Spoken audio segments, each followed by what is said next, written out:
If you've experienced a divorce, one of the things that you understand clearly is that it is an emotional roller coaster. A lot of ups, a lot of downs. It's really a hard thing to experience.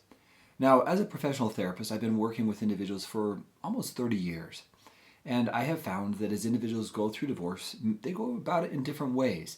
Some people, after their divorce, because they're in a different environment and climate, they relax and they often feel in that situation like, okay, I'm so much better off.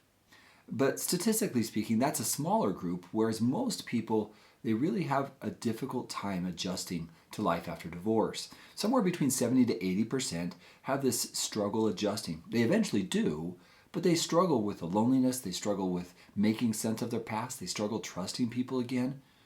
And then there's a third group of people who the researchers suggest, Dr. Amato and his team suggest that they really never rebound from their divorce and they stay in an emotional state of anger, frustration, hatred, and they really don't make progress thereafter. They don't really move on. So part of me started wondering about what about the individuals who are in the larger group where they're struggling to make sense of the divorce, they're still struggling with certain emotions. Where do they get their help? Where do they turn for help?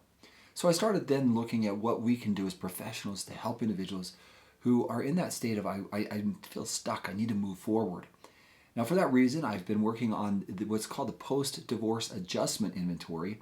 It's an assessment designed to help individuals identify where they're at and what they can do to accelerate their healing journey.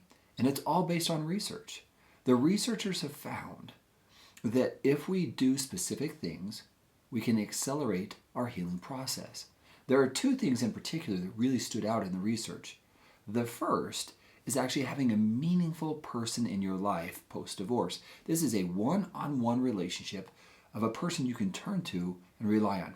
The second is actually related to it, and it's having a group of people who help you, who are your tribe, so to speak. Now, these are just two of the 10 things that the researchers have identified that are really helpful as individuals go through their healing process. Now, I'm sharing this with you because I really believe that we need to start helping and understanding the needs of those who are going through divorce.